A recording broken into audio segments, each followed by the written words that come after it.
बात चली थी एक के बदले 10 सर काट कर लाने से, बात चली थी बुलेट ट्रेन चलाने से, बात चली थी 56 इंच का सीना दिखाने से, बात चली थी ना खाने से ना खिलाने से। कहां गई वो 100 दिन में काले धन की बात? पिछले 4 साल से देश की जनता सुन रही है, सिर्फ नहीं कर रहा। आज डिबेट चल रही है हिंदू मुस्लिम पे, कोई भी टीवी लगा लो हिंदू मुस्लिम। ये देश में जो ये विभाजन की जो राजनीति है ये बहुत ही खतरनाक है, ये बहुत ही देश को बांटने वाली बात है। देश का प्रधानमंत्री 90 सेकंड तक भी वो पगड़ी को अपने सर पे नहीं रखता, 5 सेकंड में उन्होंने पगड़ी फेंक दी। इससे पता चलता है कि माइनॉरिटीज की कितनी कदर है प्रधानमंत्री के दिल में। क्या बोल के आई थी सरकार? बहुत हुई महंगाई की मार, अब की बार बीजेपी सरकार लेके ही है। कौन सी प्राप्ति है? बड़ी बड़ी प्राप्तियां गिना रहे थे। फ्रेंड्स, लोकसभा सदन में आए दिन चर्चाएं होती रहती हैं, रोप प्रत्यारोप, झगड़ा, मतलब सब कुछ होता रहता है, एक दूसरे पर आरोप लगाते रहते हैं। क्या कभी आप लोगों ने कॉमेडी करते हुए देखा है लोकसभा सदन में?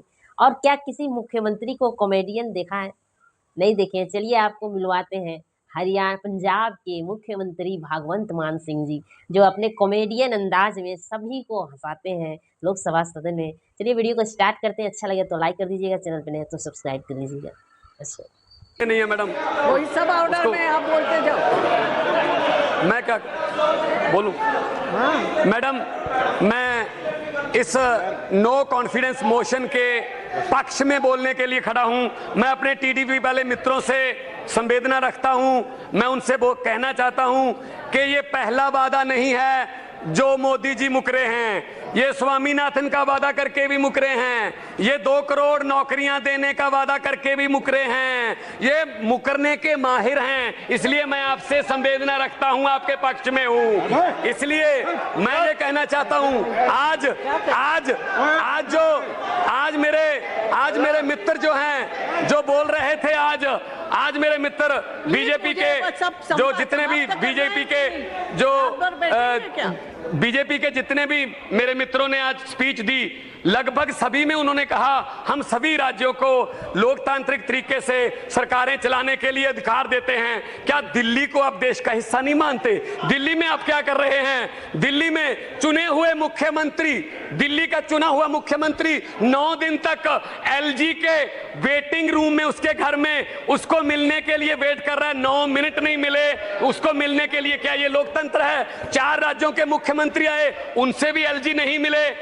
मैडम स्पीकर, जिस घर में एलजी रहते हैं उस घर में अंग्रेजों के जमाने में वायसराय रहते थे। शायद वायसराय की आत्मा एलजी में घुस गई है। क्या लाट साहब के डंडे से दिल्ली चलाओगे? क्या ये लोकतंत्र है? कि ये फेडरल स्ट्रक्चर के लिए बहुत बड़ा खतरा है। ये गोवा में भी ऐसे करते हैं, ये अरुणाचल प्रदेश में भी ऐसे करते हैं। मैडम, मैं आगे कहना चाहता हूं, प्रधानमंत्री जी जब किसी स्टेट में जाते हैं तो उस स्टेट की जो ट्रेडिशनल उसकी ड्रेस होती है वो उनको पहनाई जाती है। दुख से कहना पड़ रहा है कि पिछले दिनों प्रधानमंत्री जी पंजाब के दौरे पर गए, उनको पगड़ी पहनाई गई। 90% कुर्बानियां पंजाब देश को याद कराने के लिए पंजाबियों की हैं। दुख से कहना पड़ रहा है 90% जो कुर्बानियां देने वाले पंजाबी जिन्होंने देश आजाद कराया, उस आजाद देश का प्रधानमंत्री 90 सेकंड तक भी वो पगड़ी को अपने सर पे नहीं रखता, 5 सेकंड में उन्होंने पगड़ी फेंक दी। इससे पता चलता है कि माइनॉरिटीज की कितनी कदर है प्रधानमंत्री के दिल में। मैडम, मैं ये कहना चाहता हूं, आज डिबेट किस बात पे चल रही है? बेरोजगारी पे तो कोई डिबेट ही नहीं चल रही। आज डिजिटल इंडिया पे तो बात ही नहीं कर रहा। आज डिबेट चल रही है हिंदू मुस्लिम पे, कोई भी टीवी लगा लो हिंदू मुस्लिम।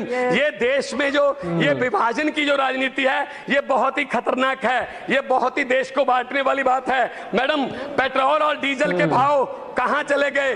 क्या बोल के आई थी सरकार? बहुत हुई महंगाई की मार, अब की बार बीजेपी सरकार। लेकिन महंगाई की बात पूछो, आप सब्जियां खरीदने जाओ तो क्या हाल है? डॉलर की कीमत ऑल टाइम लो है, 70 रुपए तक चली गई है। कौन सी प्राप्ति है? बड़ी बड़ी प्राप्तियां गिना रहे थे। मैडम, आखिर में मैं एक छोटी सी कविता बोलकर बैठ जाऊंगा, कृपया घंटी मत बजाना, फिर डिस्टर्ब हो जाता है। मैडम प्लीज, छोटी सी कविता है कि बात चली थी भारत को डिजिटल इंडिया बनाने से, बात चली थी भारत को डिजिटल इंडिया बनाने से, बात चली थी एक के बदले 10 सर काट कर लाने से, बात चली थी बुलेट ट्रेन चलाने से, बात चली थी 56 इंच का सीना दिखाने से, बात चली थी ना खाने से ना खिलाने से।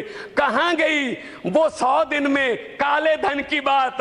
पिछले 4 साल से देश की जनता सुन रही है सिर्फ रेडियो पर मन की बात।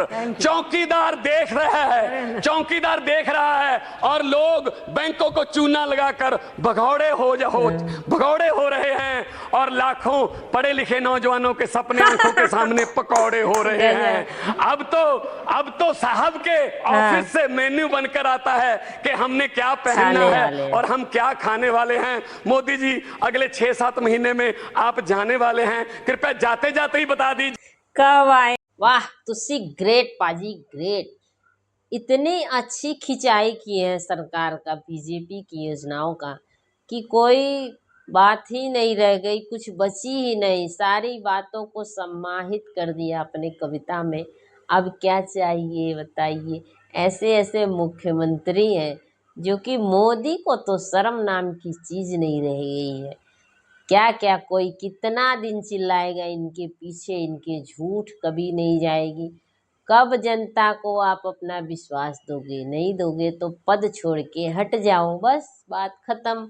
क्यों परेशान कर रखे हो आप? तो आपका उम्र भी खत्म हो गया है, फिर भी बैठे हुए हो जबरदस्ती आप पद पे। प्रधानमंत्री किसी और को, बीजेपी का ही किसी और का बैठा दो तो अच्छा रहता है। जुमलेबाजी से तो कुछ अच्छा ही काम कर देगा, बट ऐसे जुमलेबाजी तो उतना कोई नहीं कर पाएगा आप जितना जनता के साथ कर रहे हो, हिंदू मुस्लिम करके।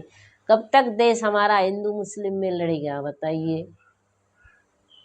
बाकी चलिए, आप लोगों को वीडियो कैसा लगा, अच्छा लगा हो तो लाइक कर दीजिएगा, चैनल पे नहीं तो सब्सक्राइब कर लीजिएगा। मिलते हैं नेक्स्ट वीडियो नेक्स्ट सेशन के साथ, तब तक के लिए बाय।